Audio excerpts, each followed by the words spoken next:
Welcome to Football Scientific. I'm Aaron Sauter. I'm a writer for FootballAnalysisOne.com. We cover the Buffalo Bills, the Cincinnati Bengals, fantasy football, and the NFL. Also, I'm a writer for CFLNewsHub.com. We cover the Hamilton Ticats of the CFL. And on Football Scientific, we cover the ELF, the IFL, the NAL, and the UFL. Today, we're going to go through our pro football news this morning. This morning being 1 o'clock in the afternoon. I guess it's not that much morning.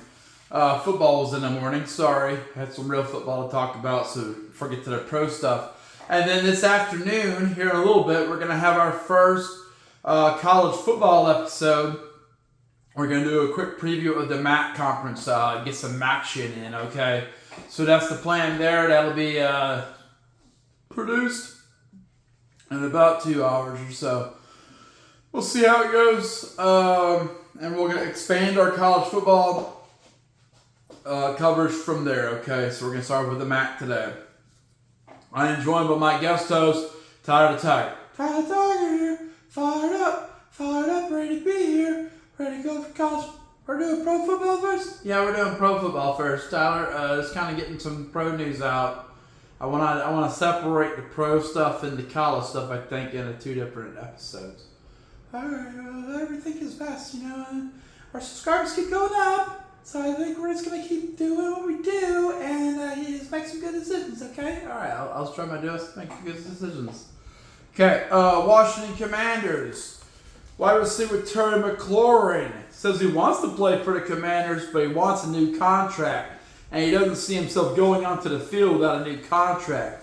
Basically, he has asked for $30 million per year. He's good.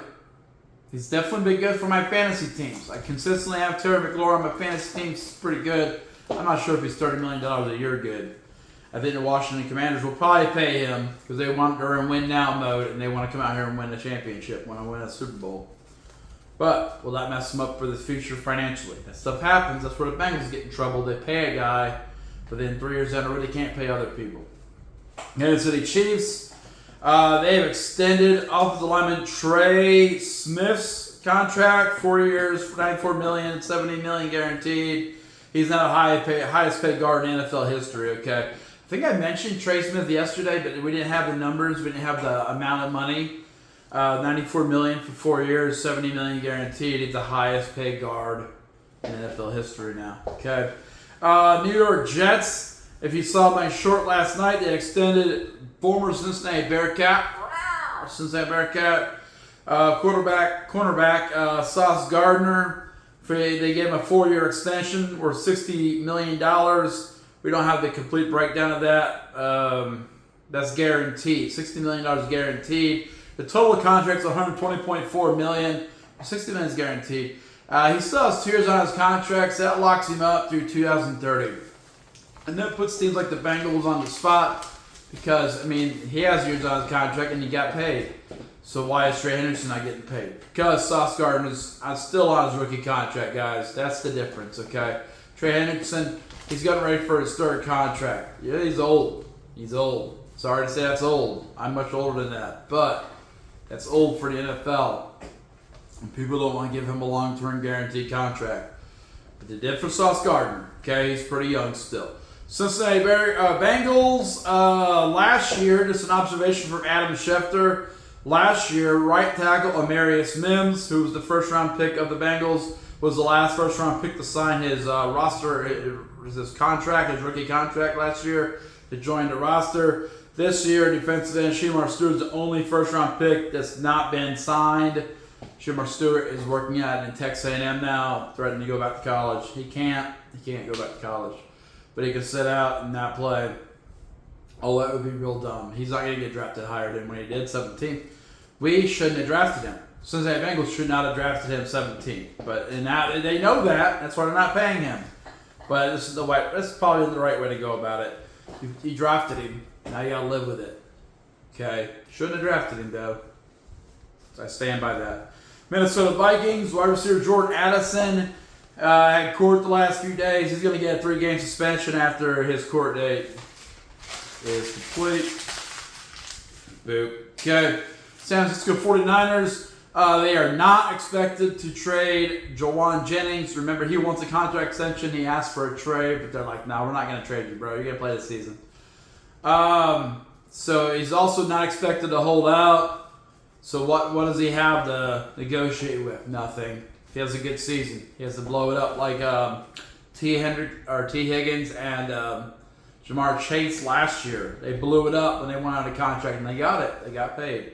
Jawan Jennings is going to be in that same boat. He doesn't want to hold out, which is good because usually guys get injured when they hold out. And he's not going to get a deal he wants, so he's playing for the deal he wants. That's usually the best year for those players. Also, San Francisco, NFL scouts and executives have ranked linebacker Fred Warner as the best linebacker in the NFL. I also ranked him as that in my fantasy ratings, found on footballanalysis1.com. In the CFL, Hamilton Ticats signed 2 players. They signed one of their draft picks from the CFL Global Draft. They signed Australian punter Josh Green, who played at Oregon State.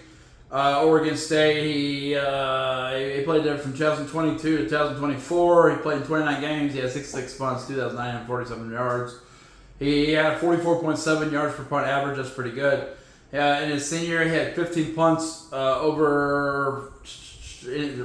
dropped in the 10, within the 20, and downed for field position victories. And he had 16 punts over 50 yards. So he has a pretty strong leg. He's joining the Tiger Cats as they try to make a run to take over the East Division completely this year. They got Ottawa again this week.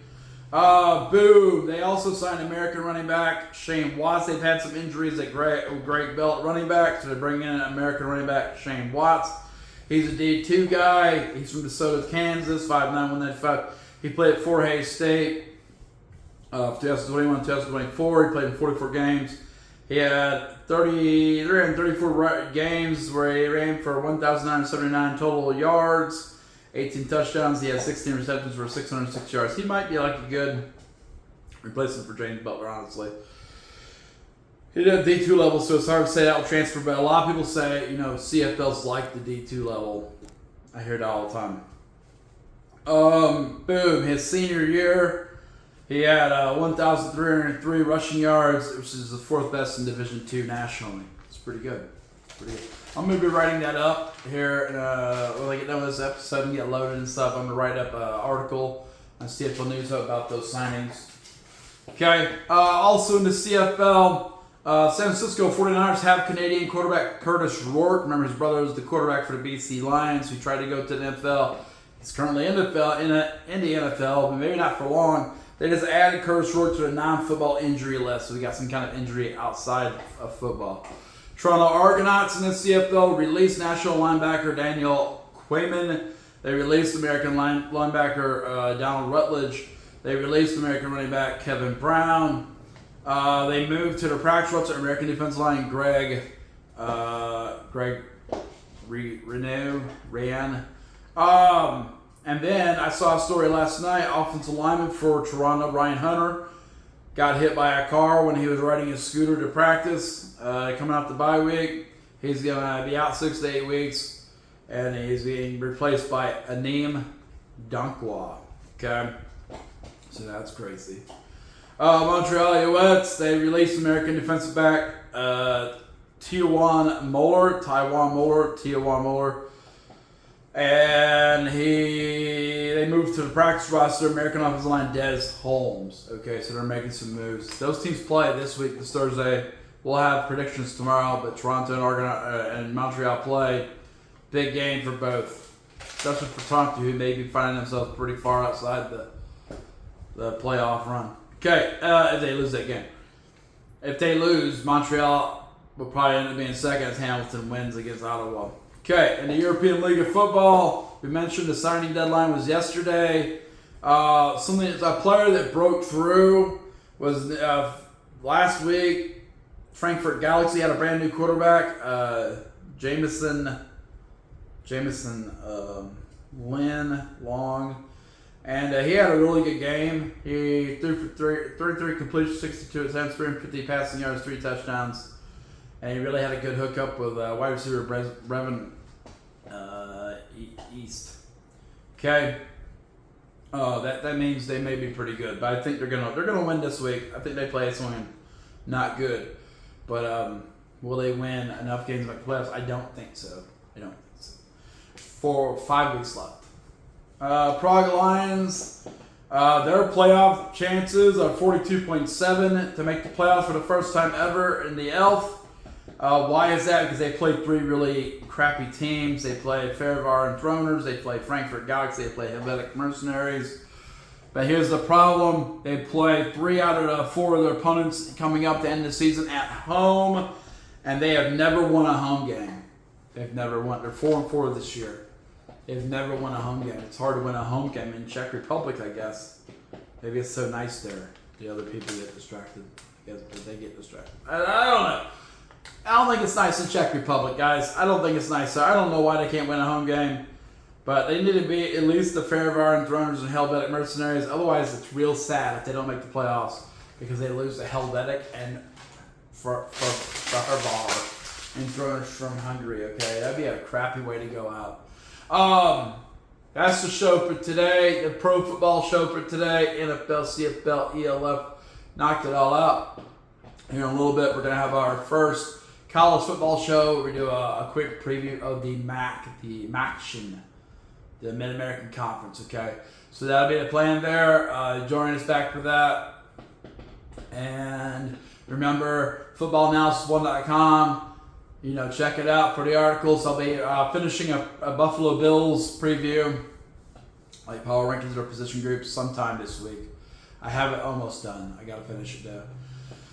I will be producing an article about the recent signings of the Tirecast. I'll do that today after getting on the show and before I start the college football stuff. And then we're going to do college football stuff this afternoon on a show. Preview of that, okay? And I have a Substack. I might start writing. I can write articles on the Substack, I guess, but I don't think so. I think I'd rather make the video. That's the plan. Football Scientific. The portal is closed. Oh, subscribe to the channel and like the video. Boop. We're 5 subscribers away from 100. Let's get to 100. Okay. Boop, boop, boop, boop, boop, boop.